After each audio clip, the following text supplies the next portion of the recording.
A volta de Cristo e a manifestação da falsa igreja.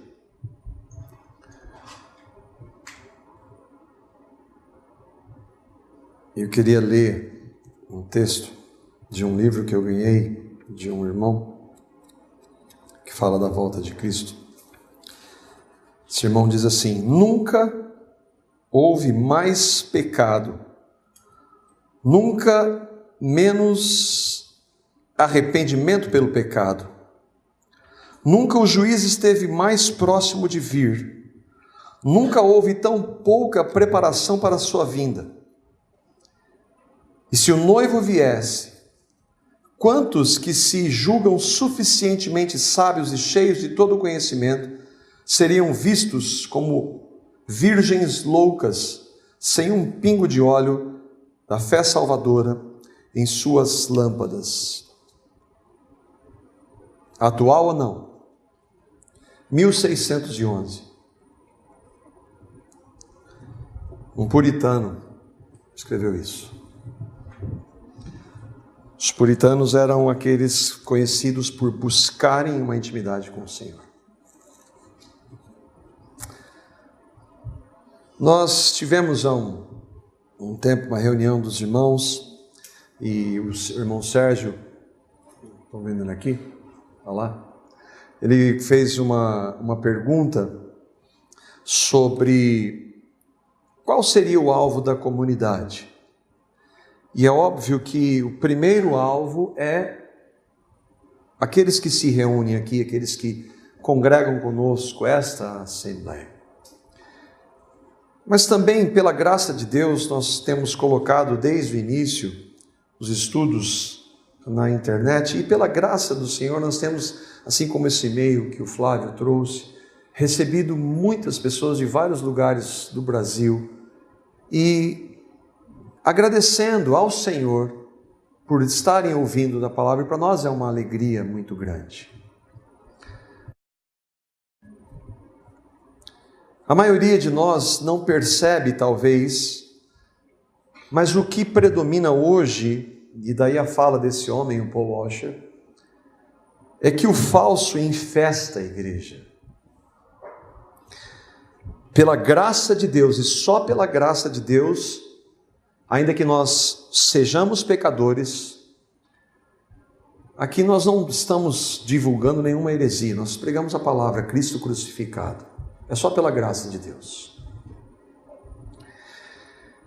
Mas seria ingenuidade eu pensar que todos vocês, e com isso eu falo com tristeza, é que todos vocês têm uma plena convicção do que Cristo fez. Não,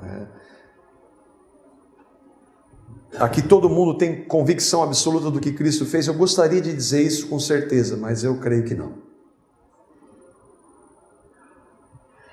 E o nosso desejo em proclamar a palavra, a fé vem pelo ouvir, ouvir pela pregação de Cristo, é que por mais duro que o seu coração seja, assim como o meu é, o Espírito Santo pode quebrar isso pela palavra e revelar Cristo. Por isso que nós anunciamos a palavra. Mas lá fora do evangelicalismo brasileiro, há falsos mestres, falsos pastores, falsos líderes, falsos ensinos. E não é à toa que todo o Novo Testamento, com exceção de Filemão, que é uma carta de um capítulo e pouquíssimos versículos, todo o resto, todos eles, Jesus, Paulo, Pedro, João, Lucas, falaram contra os falsos. Alertaram contra os falsos.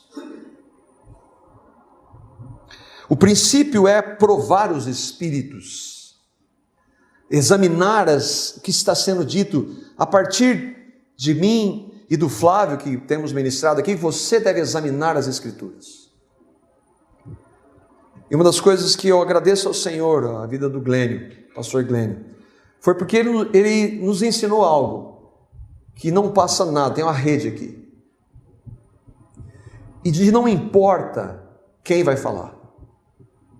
quero saber se aquela pessoa pode ser o mais elevado, se ela vai falar se está de acordo com a palavra de Deus. E muito mais hoje, onde se tem feito tanta coisa e dito tanta coisa em nome de Jesus, usado a Bíblia, muito mais hoje. Jesus, por exemplo, usou as parábolas. Nós estávamos conversando também sobre as parábolas do Senhor, e ele usou uma parábola que ela é muito forte. Ela tem a ver com essa imagem. É uma plantação do quê? Quem sabe? Trigo. O que você vê aí na imagem? Trigo. Só que você não vê isso aqui, ó. É joio. Joio é igual ao trigo. Verde. Na colheita há uma diferença. O joio é, uma definição técnica, a semelhança do joio com o trigo é tão grande que em algumas regiões costuma-se a denominar o joio de falso trigo. Isso hoje, não vamos de Jesus há 2000 anos, isso hoje. Em Mateus 13, Jesus conta a parábola do joio e do trigo. As parábolas, elas eram histórias que Jesus, por assim dizer, inventava, mas que tinha algo para transmitir, uma verdade relativa às parábolas. E nessa parábola havia um campo e um homem semeia a boa semente. O dono do campo semeia a boa semente, que é o trigo. Mas de noite vem um inimigo e semeia joio no mesmo campo. Quando o trigo cresce, o joio cresce ao mesmo tempo. Os servos do dono do terreno querem arrancar o joio, mas o dono não deixa. O dono diz: só na colheita.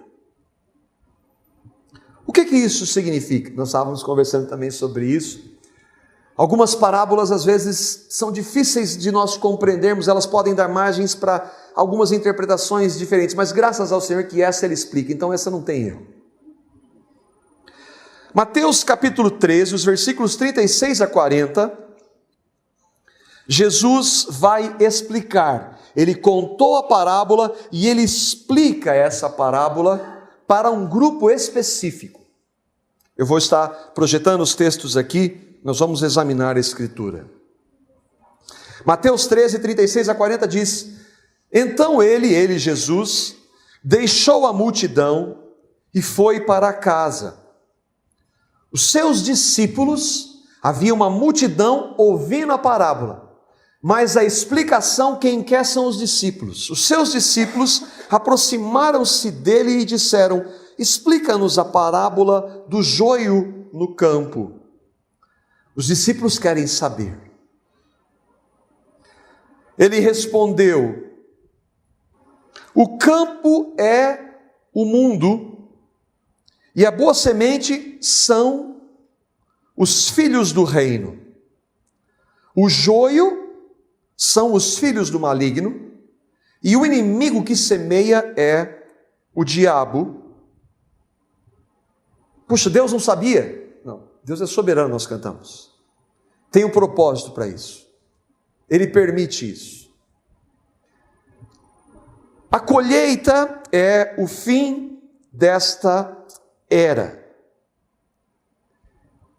E os encarregados da colheita são os anjos. Assim como o joio é colhido e queimado no fogo, assim também acontecerá no fim desta era. Jesus está dizendo: a colheita é a volta dele para separar o joio do trigo,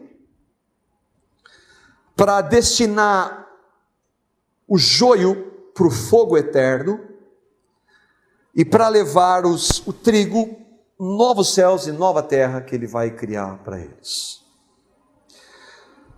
O que é difícil?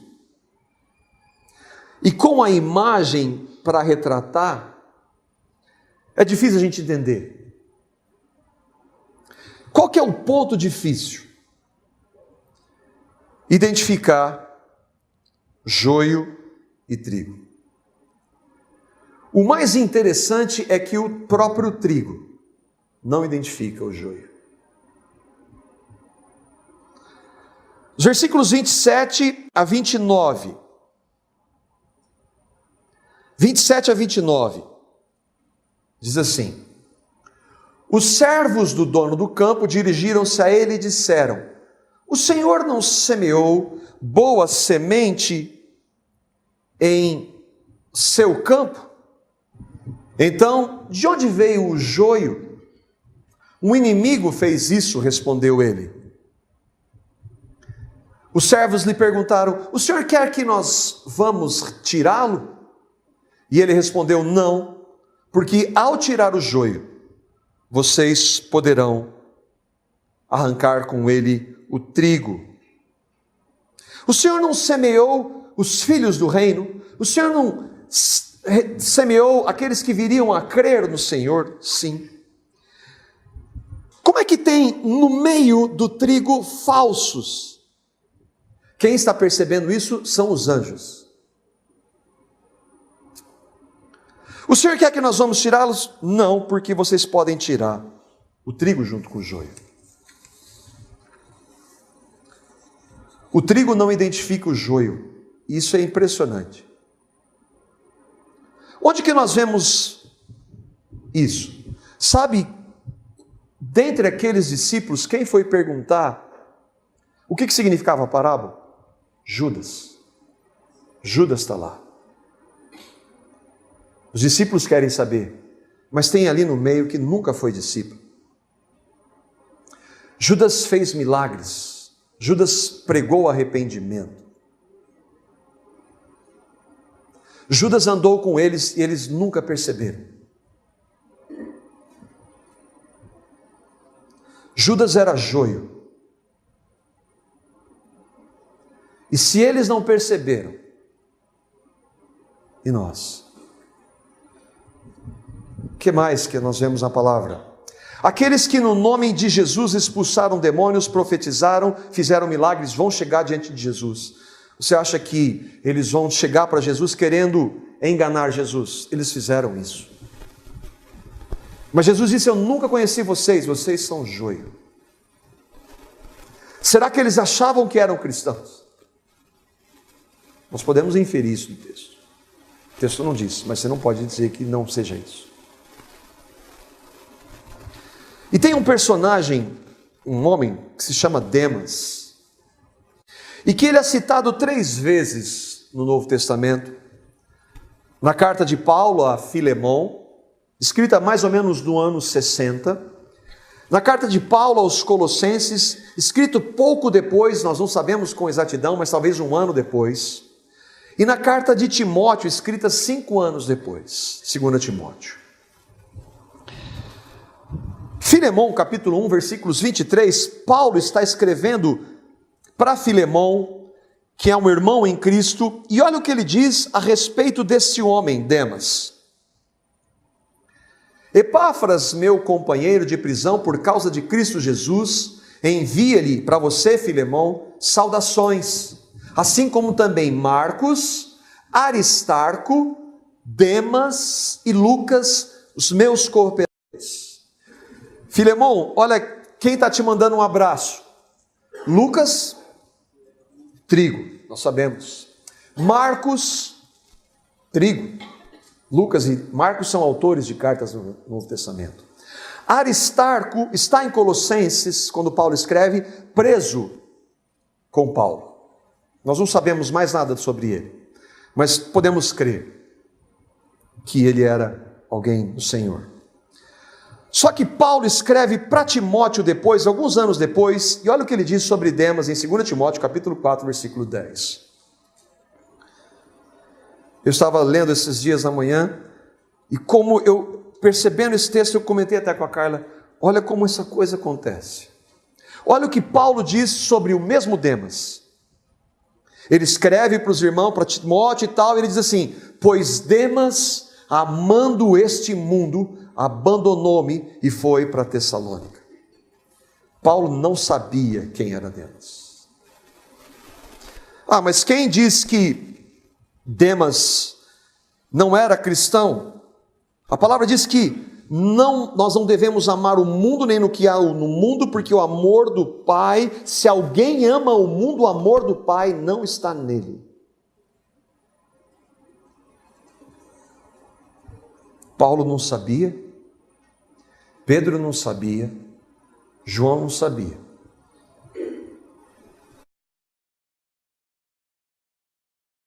Qual que é a dificuldade? A dificuldade é que só Deus conhece o meu e o seu coração. Nem eu e você, nós não conhecemos o nosso coração.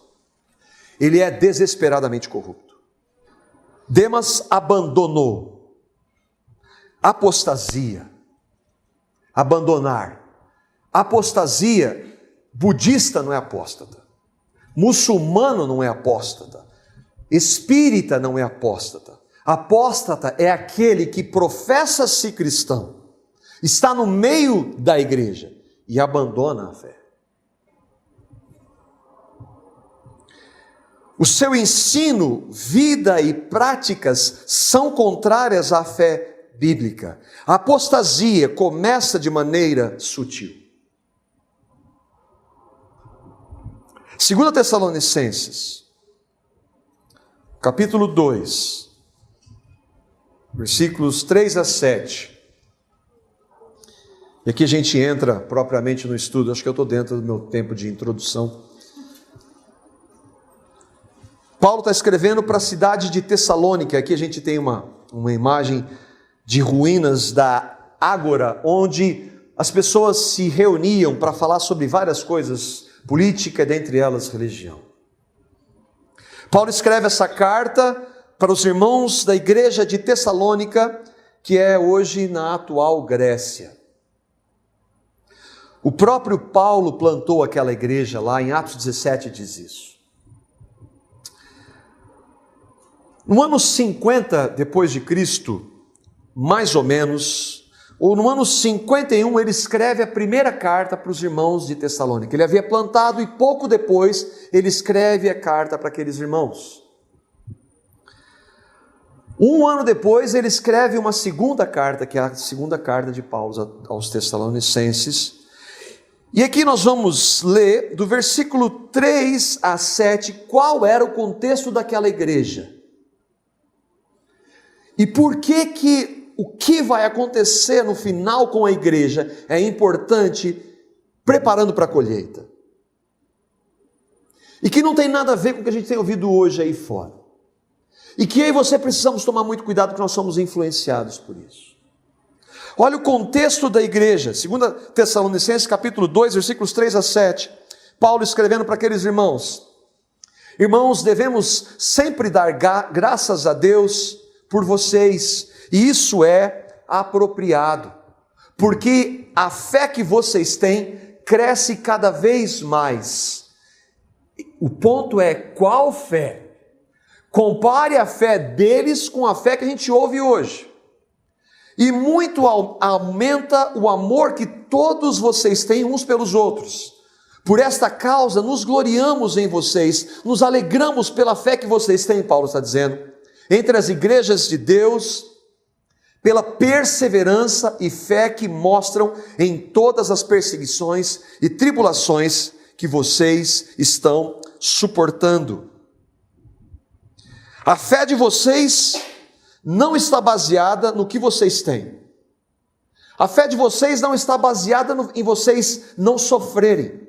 A fé de vocês não está baseada em vocês determinarem qualquer coisa.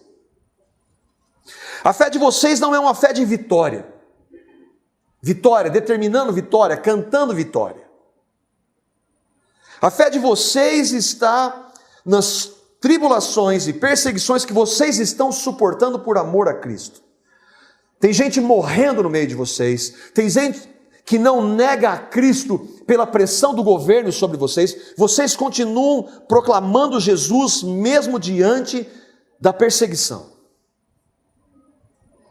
Versículo 5, elas dão prova do justo juízo de Deus, que deseja que vocês sejam considerados dignos do seu reino. Quem está permitindo que vocês sofram é o Deus de vocês, para que vocês sejam dignos, ávidos, dignos de serem achados santos para a volta do Senhor, pelo qual vocês também estão sofrendo. É justo da parte de Deus retribuir com tribulação aos que lhe causam tribulação. Aqueles que estão atribulando vocês vão sim sofrer, vão pagar pelo que eles estão fazendo. E Deus vai dar alívio a vocês. Puxa, alívio, essa é a palavra que nós gostamos. Acontece que o alívio que o Senhor vai dar a vocês, que estão sendo atribulados, e a nós também, porque Paulo, a vida dele foi disso, isso só acontecerá quando o Senhor Jesus for revelado lá do céu, com os seus anjos poderosos em meio a chamas flamejantes. Vocês estão sofrendo, o consolo vem quando Jesus voltar. Aqui não tem nada de vitória, não tem nada de determinar vitória, não tem nada de exigir vitória. Nós não exigimos nada. Tem alívio, tem alívio. Decrete a vitória, joelho no chão e clamar misericórdia e a capacitação para suportar a perseguição em nome de Jesus. Quando isso vai acontecer? Quando Jesus vir em secreto buscar a sua igreja? Não, irmãos. Quando ele for revelado lá do céu, com seus anjos poderosos, em meio a chamas flamejantes. Isso não é arrebatamento secreto. Arrebatamento secreto é, puxa, que bom, Deus vai nos livrar da perseguição. Não, Ele não vai livrar.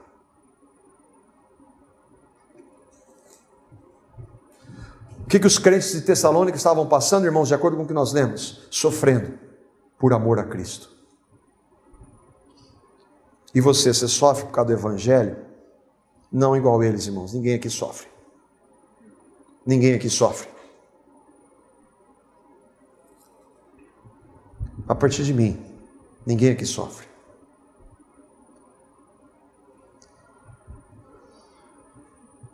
No capítulo 3, Paulo continua para dizer como é que era a vida daqueles irmãos. Há outras, a gente não tem tempo para ver todos. Nos versículos 2 e 3, Paulo vai falar deles ainda. E assim enviamos Timóteo, nosso irmão e cooperador de Deus no Evangelho de Cristo, para fortalecê-los. Irmãos, está difícil. O Senhor vai dar vitória só na volta dele. E eu estou mandando Timóteo para estar com vocês e dar-lhes ânimo na fé, para que ninguém seja abalado por essas tribulações. Sabe por quê, irmão? Porque vocês sabem que foi para isso que nós somos destinados, para sofrer. Nós somos predestinados para sofrer por amor a Cristo.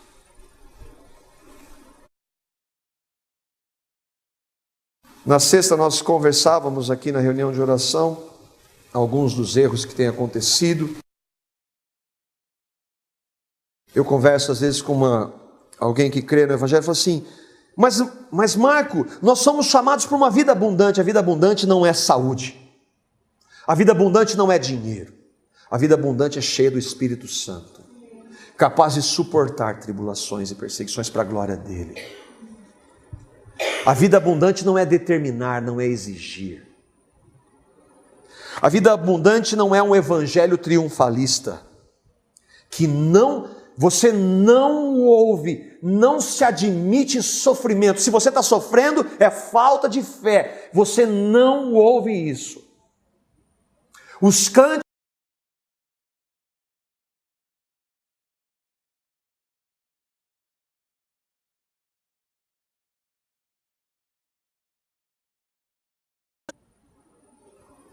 aí o irmão estava colocando sobre isso também, de nós trazermos para o nosso contexto, é verdade. No nosso contexto, de maneira muito clara, nós não cremos nisso. E pela graça de Deus, nós jamais vamos pregar esse tipo de coisa. Há algum tempo atrás eu ouvi um pastor que falava contra a teologia da prosperidade. E hoje ele é um dos grandes pregadores da teologia da prosperidade no Brasil. Pela graça de Deus, nós não vamos nos render, nós vamos continuar orando. Senhor, nós estamos passando por dificuldades, há um irmão aqui sofrendo, há um irmão que perdeu um filho com 3 anos de câncer. Senhor, o nosso desejo é que o Senhor cure, nós sabemos que o Senhor pode curar, nós sabemos que o Senhor pode prosperar, nós sabemos que o Senhor pode abençoar, mas se o Senhor não quiser, nós vamos nos render à sua vontade soberana. Como disse um pastor, seja feita a sua vontade, é falta de fé. Não foi o que Jesus disse antes de ir para a cruz. Por que a gente não vai pregar isso? Porque a Bíblia não ensina isso. É só a gente olhar para Jesus, Deus encarna. É só a gente olhar para os apóstolos, que inicialmente negaram sim, mas morreram por amor a Cristo. É só a gente olhar para a igreja primitiva, é só a gente olhar para os irmãos de Tessalônica, é só a gente olhar para a história da igreja, na época da Reforma, onde pessoas iam para a fogueira por amor a Cristo. É só a gente olhar para hoje nos países do Oriente Médio, onde gente morre por amor a Cristo. Isso é que está prometido para nós. E eu e você não sabemos o que é isso. Qual que é o contexto para nós? Eu tenho clamado misericórdia. Vamos parar de reclamar. Vamos parar de murmurar. Marco, vamos parar de murmurar. João 16:33, aqui tem uma promessa. As promessas, nós cantamos, as promessas do Senhor são incomparáveis. E aqui tem uma promessa muito clara. João 16:33. Eu lhes disse essas coisas para que em mim, não no que eu dou, não no que eu posso dar, não no que eu faço, mas em mim, Jesus, vocês tenham paz. Irmãos, meus queridos, nesse mundo vocês vão passar por dificuldades, vocês vão sofrer tribulações, opressões, angústia, perseguição, mas permaneçam até o fim, porque eu já venci esse mundo. Esse mundo tem seus dias contados, mas enquanto eu não acabar com tudo isso, vocês vão sofrer.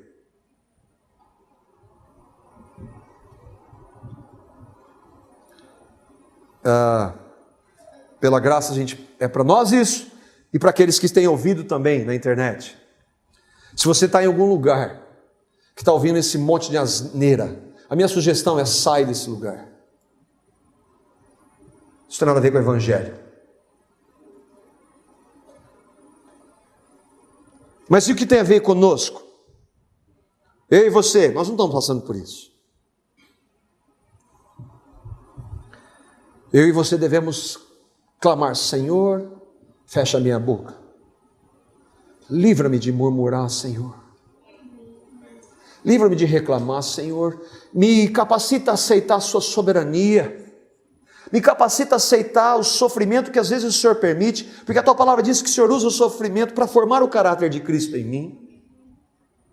Me ajuda, Senhor, a aceitar como vindo tudo das tuas mãos, ainda que eu não entenda. Irmãos, eu não estou falando de consequências de pecado, porque se eu e você plantamos, nós colhemos, irmãos. A misericórdia, a graça, a perdão, não é essa a questão. O outro ponto, irmãos, que nós devemos nos preparar.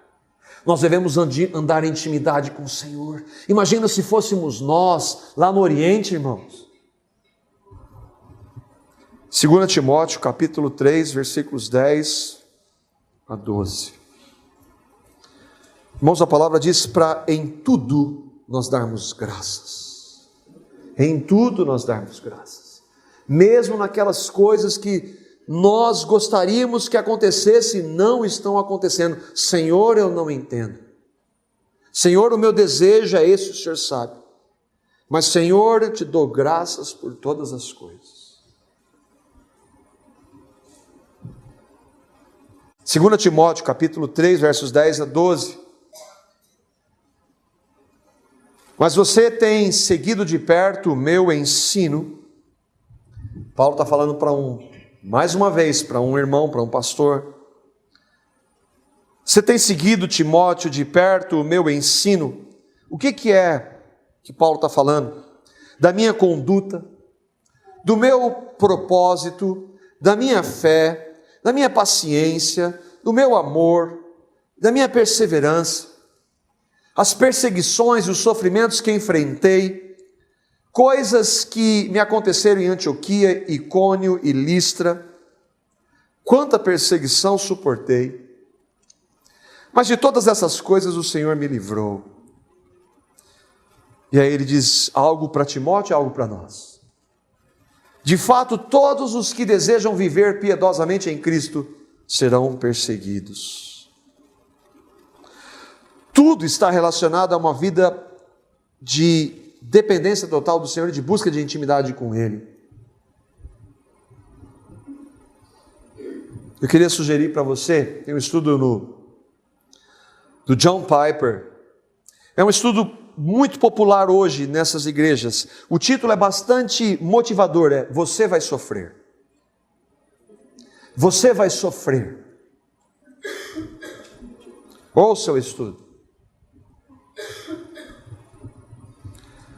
Irmãos, quando eu vejo essas verdades da palavra, quando eu vejo a história da igreja, eu fico com um sentimento: muita vergonha.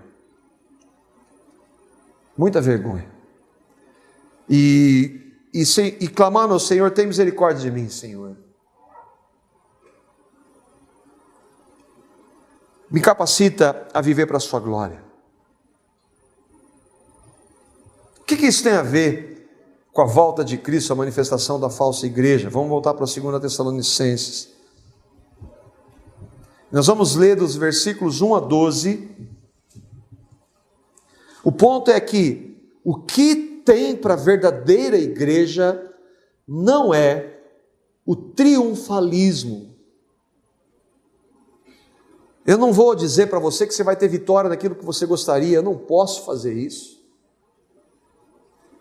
O que eu posso dizer para você e para mim é que o Senhor está permitindo algo na sua vida que você está sofrendo, vá diante dEle e clame a Ele, para que Ele te capacite a passar por isso. Quando Pedro e João saem da prisão, aquilo me arrebenta, saem da prisão em Atos, e eles dizem para o Senhor e oram juntos com aqueles irmãos. Eles apanharam por amor a Jesus, estavam presos, eles reúnem os irmãos, ele fala assim: Senhor, olha para as ameaças deles, Senhor, olha para as ameaças daqueles homens que estão fazendo isso conosco. Ele diz assim: Senhor, nos livra dele, não, Senhor, nos capacita a pregar com mais ousadia, nos capacita a morrer pela fé. Não, Senhor, me livra disso, Senhor. O sofrimento não faz parte.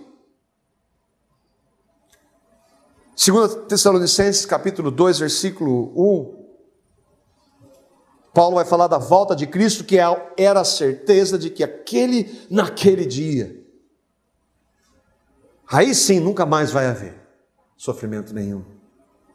Irmãos, quanto à vinda, a manifestação, a volta, aqueles irmãos esperavam a volta de Jesus para todo o olho ver. A volta de nosso Senhor Jesus Cristo e a nossa reunião com Ele, isso é maravilhoso, irmãos. Paulo usa a palavra aqui, a mesma palavra da reunião da igreja. Irmãos, nós estamos reunidos aqui, nós que cremos. Quando Jesus voltar, nós vamos ter uma reunião, só que Ele vai estar junto. Quanto à nossa reunião com Ele, nós rogamos, Paulo, Silas e Timóteo, no início da carta de Paulo aos Tessalonicenses, rogamos a vocês, irmãos. Lembra que ele havia dito que o sofrimento só iria acabar quando Jesus voltar. Ele falou isso no capítulo anterior. Ele diz: rogamos a vocês, irmãos, versículo 2, que não se deixem abalar, nem alarmar tão facilmente. E aí ele está falando para aqueles irmãos, está falando para nós examinarmos a Escritura. Quer por Espírito, algumas versões diz profecia, alguém que está dizendo que em nome de Jesus, em nome de Deus, ele está trazendo alguma coisa para você. Não se deixem abalar. Quer por palavra, alguém dizendo alguma coisa em nome de Jesus, usando a Bíblia, se dizendo cristão. quer por epístola. Nenhuma dessas realidades era verdadeira, e tinha gente fazendo isso para enganar, inclusive em nome de Paulo, supostamente vinda de nós, como se o dia do Senhor já tivesse chegado. Será que o Senhor veio e nós não vimos? Será que o Senhor veio e levou alguns e nós não vimos? Não se deixem abalar. Versículo 3, não deixem que ninguém, e Paulo diz assim, em outra passagem, ainda que nós, ou um anjo de Deus, ninguém, irmãos, nós só temos uma base hoje, a palavra dele. E se surgir alguém falando em nome de Jesus, mas fazendo algumas coisas que não estão com base na palavra, e fazendo milagres de verdade, não os que estão acontecendo aí. Se por causa do que tem aí, tem tanta gente indo, será que não é de Deus? Não, se não for de acordo com a palavra. Não deixe que ninguém os engane de modo algum, antes daquele dia, que dia? Da volta de Jesus, da nossa reunião com Ele. Antes daquele dia vai vir a apostasia, a falsa igreja, porque igreja entre aspas, porque igreja só existe uma, e a igreja é verdadeira. O problema é que no meio daqueles que compõem a igreja, há os falsos, há o joio. Irmãos, nossa reunião com Jesus só vai acontecer quando se manifestar aqueles que não são dele. E então será revelado o homem do pecado, o filho da perdição. Quem é esse? O anticristo. Este se opõe e se exalta, acima de tudo que se chama Deus e é objeto de adoração, a ponto de assentar-se no santuário de Deus, proclamando que Ele mesmo é Deus. Que mensagem é essa de triunfalismo? A apostasia sempre ocorreu, mas Paulo está dizendo assim, antes que venha a apostasia. Só apostata, só abandona aquele que está no meio. Se diz cristão, mas isso não é só o catolicismo? Não, isso acontece na igreja evangélica. Está acontecendo e cada vez vai acontecer mais. Onde eu e você vamos estar?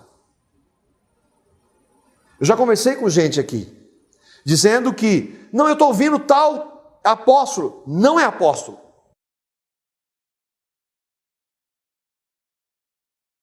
Não existem apóstolos. Apóstolo bom é apóstolo morto.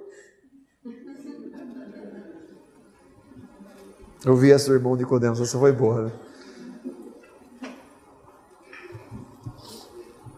Quem que encabeça a apostasia? O anticristo. O que significa anti? Contrário. Só que não é só isso. Em lugar de. Anti significa contrário e no lugar de. Tomando a posição de. Vocês já viram o que significa o título do Papa? Então vai ver. Vicário Filis Dei. Representa Jesus aqui na terra. Tem gente na igreja evangélica que não diz isso, mas está fazendo a mesma coisa. Tem gente dizendo que é Deus. Nós somos Deus. Qual a mensagem do anticristo? Ele se exalta. Eu lembro disso. Ele quer ser como Deus, eu lembro disso. Ele já usou isso há muito tempo atrás. Disse para Adão e Eva, como Deus vocês vão ser. E como Deus, essa é o ponto. Versículo 5 até o 7. Não se lembram de que quando eu ainda estava com vocês, costumava lhes falar estas coisas? E agora vocês sabem o que está detendo quem? O anticristo, a apostasia. É Deus que está fazendo isso.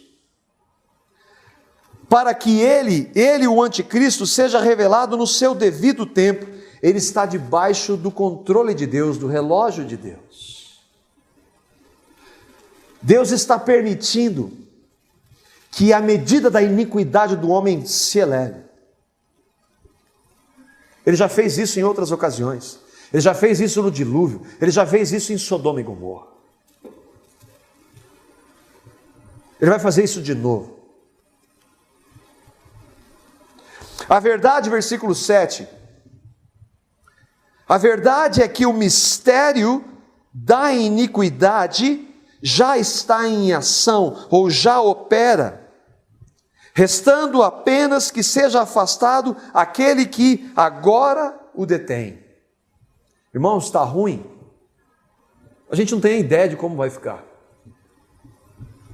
O mistério da iniquidade já opera.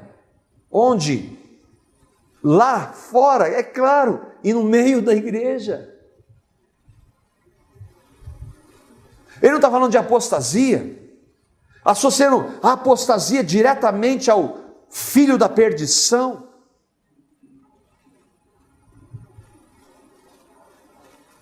Jesus falou assim que por causa do multiplicar da iniquidade, o que aconteceria? O amor de muitos vai esfriar. Para quem que ele está falando isso, irmãos?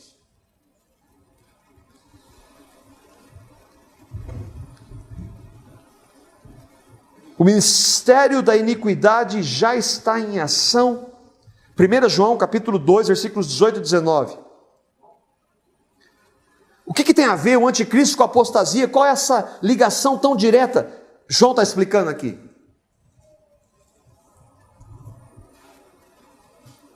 Filhinhos, esta é a última hora. Da primeira vinda de Cristo até a última, nós estamos vivendo nos últimos tempos, na última hora. E como ouvistes que vem o anticristo, João está falando do mesmo anticristo, o filho da perdição que vocês ouviram. Paulo disse, acabou de falar para os Tessalonicenses. Como vocês ouviram que veio o anticristo, também agora muitos se têm feito anticristos. O mistério da iniquidade já opera. Por onde conhecemos que já é a última hora. Muitos anticristos já estão surgindo. Mas espera aí, de onde eles vêm, João? Eles saíram do nosso meio. Saíram do meio da igreja. Eles eram joio. Quem sai? A apostasia vem do meio da igreja. Mas na realidade não eram dos nossos, pois se fossem dos nossos, teriam permanecido conosco. O fato de terem saído mostra que nenhum deles era dos nossos. Como é que a gente vai saber quem que é essa falsa, entre aspas, igreja? Voltamos para 2 Tessalonicenses, versículos 8 a 12, para nós terminarmos. E eu espero que você consiga entender a relação que a gente está tentando fazer. Então, quando Deus libertar ou autorizar a ação do anticristo, será revelado o perverso. E Jesus não vai ter nenhum problema com ele. A quem o Senhor Jesus matará com o sopro da sua boca e destruirá pela manifestação da sua vinda, quando Jesus vir com poder e glória buscar os seus. Como é que o anticristo vai enganar a falsa igreja? Versículo 9. A vinda desse perverso é segundo a ação de Satanás. Em Apocalipse 3 diz que Satanás vai entrar nesse homem. Ele já fez isso uma vez? Sim. Em que ocasião? Com outro homem, um outro filho da perdição, Judas. Satanás entrou em Judas. Satanás vai entrar no homem anticristo. E o que ele vai fazer? Com todo o poder, com sinais e com maravilhas enganadoras, ou prodígios de mentira, ou da mentira. Sinais e prodígios, no grego, são as mesmas palavras para os milagres que Jesus fez. Só que dele é da mentira. Só que a palavra diz que o mundo inteiro, por ver isso, vai segui-lo. Versículo 10. Ele fará, o anticristo, fará uso de todas as formas de engano da injustiça para os que estão perecendo. Por que Deus permite isso? Porque rejeitaram o amor da verdade que os poderia salvar. Rejeitaram o amor da verdade, não querem ouvir a verdade. Deus faz isso em Romanos, faz isso hoje. Deus deixa o homem fazer o que ele quer. A pior coisa que ele poderia fazer é isso, deixar o homem fazer o que ele quer.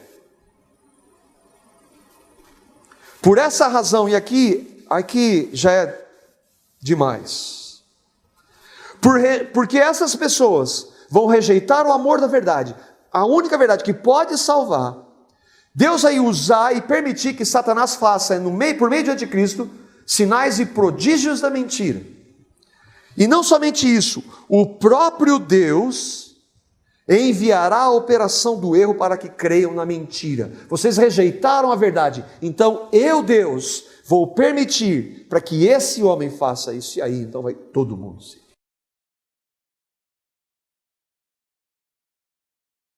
Por que Deus faz isso? E que mostra mais uma vez a seriedade da rejeição a Cristo. E sejam condenados todos que não creram na verdade, mas tiveram prazer na injustiça. Todos os que rejeitaram o Evangelho, ou trocaram o Evangelho por qualquer outra coisa, serão enganados. Onde eu e você vamos estar?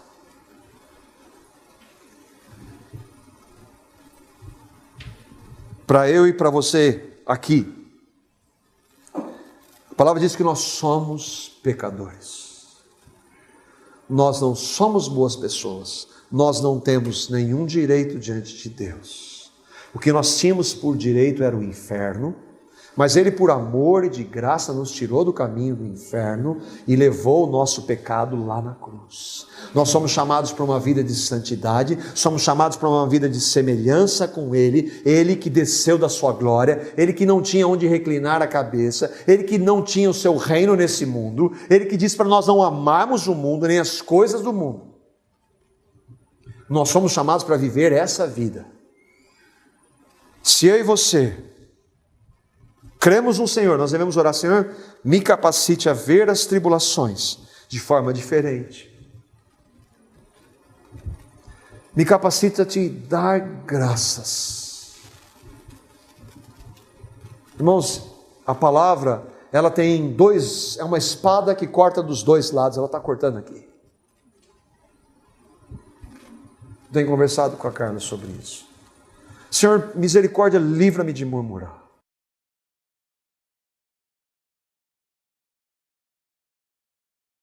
Mas, irmãos, há um consolo.